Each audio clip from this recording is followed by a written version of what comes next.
কোনো নাস্তিক, কোনো কুলাঙ্গার, কোনো মায়ের জারদ সন্তান যদি আমার নবীকে নিয়ে অকাট্য ভাষায় কথা বলে, তাহলে আমার জীবন থাক বা না থাক, আমার জীবনের কোনো পরোয়া করবো না এবং গোস্তাকে নবীর কলিজা ছাড়া নাস্তা করবো না ইনশাআল্লাহ। نحمده ونصلي على رسوله الكريم أما بعد فأعوذ بالله من الشيطان الرجيم بسم الله الرحمن الرحيم أذن للذين يقاتلون بأنهم ظلموا وإن الله على نصرهم لقدير وقال النبي صلى الله عليه وسلم من سب نبيا فاقتلوه। দারুল উলুম মুনাওয়ারা কওমি মাদ্রাসা কর্তৃক আয়োজিত মাসিক বক্তৃতা অনুষ্ঠানের সম্মানিত সভাপতি এবং বিজ্ঞ বিচারক মণ্ডলী ও সুদক্ষ পরিচালক এবং আমার সামনে দূর দূরান্ত থেকে আগত এলেম পিপাসু ছাত্র ভাইয়েরা, সকলকে আমার পক্ষ থেকে আন্তরিক শুভেচ্ছা ও অভিনন্দন। প্রিয় উপস্থিতি, মাদ্রাসার কর্তৃপক্ষ থেকে আমাকে যে বিষয় নির্ধারণ করে দেওয়া হয়েছে তা হলো রাসূল সাল্লাল্লাহু আলাইহি ওয়াসাল্লামের মাদানী জীবন। এই বিষয়ে কিঞ্চিত আলোকপাত করার চেষ্টা করব ইনশাআল্লাহ। প্রিয় শিক্ষার্থী বন্ধুগণ, রাসূল সাল্লাল্লাহু আলাইহি ওয়াসাল্লাম নবুয়ত পাওয়ার পর 13 বছর মক্কায় দাওয়াত দিলেন। যখন তিনি বুঝতে পারলেন যে মক্কায় ইসলামের দাওয়াত সফল হওয়া মুশকিল, ইসলামের অগ্রযাত্রা শুধুমাত্র মক্কা ছেড়ে হিজরত করলেই সম্ভব, তখন তিনি আল্লাহ তাআলার নির্দেশে বুক ভরা ব্যথা ও বরাক্রান্ত হৃদয়ে সাহাবায়ে কেরামদেরকে নিয়ে মদিনায় হিজরত করেন। মদিনাবাসী হুজুর সাল্লাল্লাহু আলাইহি ওয়াসাল্লামকে পেয়ে অত্যন্ত খুশি ও অভ্যর্থনা জানান। তালাআল বাদরু আলাইনা মিন সানিয়াতিল ওয়াদা ওয়াজাবা শুকরু আলাইনা, অর্থাৎ আমাদের উপর তার পূর্ণিমার চাঁদ উদিত হয়েছে, আমাদের উপর তার শুকরিয়া আদায় করা ওয়াজিব। প্রিয় উপস্থিতি, মনে রাখবেন, কুত্তার লেজ কখনো সোজা হয় না, তেমনি মক্কার কাফেররা হুজুর সাল্লাল্লাহু আলাইহি ওয়াসাল্লাম এবং সাহাবাদেরকে নির্যাতন করে মদিনায় হিজরত করতে বাধ্য করেছে। কিন্তু সেই মক্কার কাফেররাই ইসলাম এবং মুসলমানদেরকে নিশ্চিহ্ন এবং পৃথিবীর মানচিত্র থেকে তুলে ফেলার জন্য আবু সুফিয়ানের নেতৃত্বে শাম দেশ থেকে অর্থকড়ি ও যুদ্ধের সামগ্রী নিয়ে মদিনার পার্শ্ব ঘেঁষতে যাচ্ছিল। হুজুর সাল্লাল্লাহু আলাইহি ওয়াসাল্লাম তাদের ক্ষীণ উদ্দেশ্যকে শেষ করার জন্য একটি সারিয়া প্রেরণ করেন। যখন কাফেররা তা জানতে পারে, কাফেররা যুদ্ধের দামামা বাজিয়ে বদর প্রান্তে অবস্থান করলে হুজুর সাল্লাল্লাহু আলাইহি ওয়াসাল্লাম অত্যন্ত চিন্তিত হয়ে যায়। সাথে সাথে পরামর্শ বসলেন। আবু বকর, ওমর, উসমান, আলী রাদিয়াল্লাহু আনহুম এবং সমস্ত মুহাজিরিনরা যুদ্ধের খেয়াল পেশ করলেন।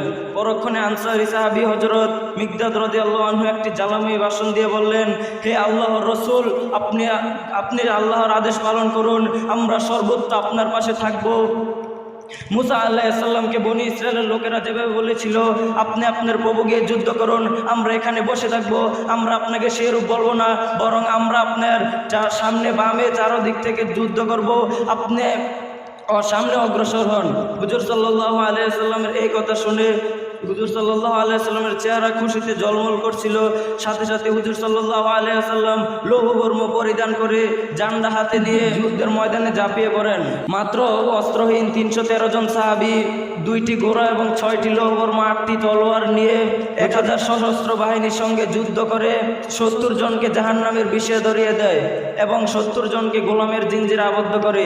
এভাবে 3য় হিজরিতে উহুদ যুদ্ধে, 4র্থ হিজরিতে বনি নাজিরের যুদ্ধে, 5ম হিজরিতে খন্দকের যুদ্ধে, 6ষ্ঠ হিজরিতে হুদাইবিয়ার সন্ধিতে, 7ম হিজরিতে খাইবারের যুদ্ধে, 8ম হিজরিতে ফাতহে মক্কার যুদ্ধে, 9ম হিজরিতে তাবুকের যুদ্ধে বিজয় লাভ করেছিলেন।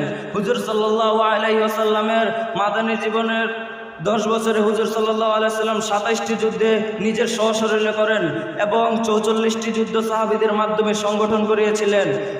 মাত্র 10 বছরে তিনি 71টি যুদ্ধ সংগঠন করেছিলেন। হে মুসলমান জাতি, তোমরা এই ইতিহাস থেকে জেনে রাখো যে ইসলাম এই দেশে কচুরি ব্যানার নিয়ে বেশি আসেনি, বরং ইসলাম বেশি আসছে বুকের তাজা রক্ত দিয়ে। অতএব কেউ যদি দিনের একটা দুর্গের দিকে চোখ বাঁকিয়ে তাকায় তাহলে আমরা তার চোখ উপড়ে ফেলবো। যদি কেউ ইসলামের নামে কটুক্তি করে তাহলে তার জিহ্বা ছিঁড়ে ফেলবো। আল্লাহর দ্বীনের হেফাজতের জন্য যদি আমার জীবন দিতে হয় তাহলে জীবন দিব। যদি মাথায় কাফনের কাপড় বাঁধতে হয় তাহলে বাঁধবো। যদি আমার মায়ের বুক খালি করতে হয় তাহলে করব। যদি আমার বাবাকে সন্তান হারা হতে হয় তাহলে করব। যদি আমার স্ত্রীকে বিধবা করতে হয় তাহলে করব।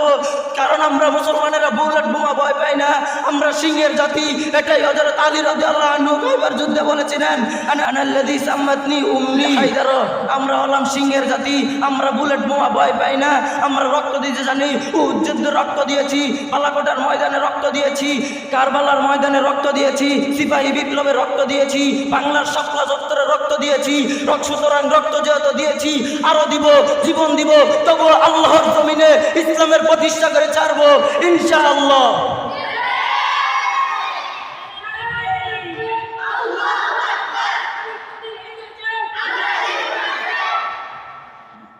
পরিশেষে গুস্তাখে নবীকে বলতে চাই, রাসূল আরবী সাল্লাল্লাহু আলাইহি ওয়াসাল্লাম স্পষ্ট ভাষায় বলেন, মান সাব্বা নাবিয়ান ফাকতুলুহু।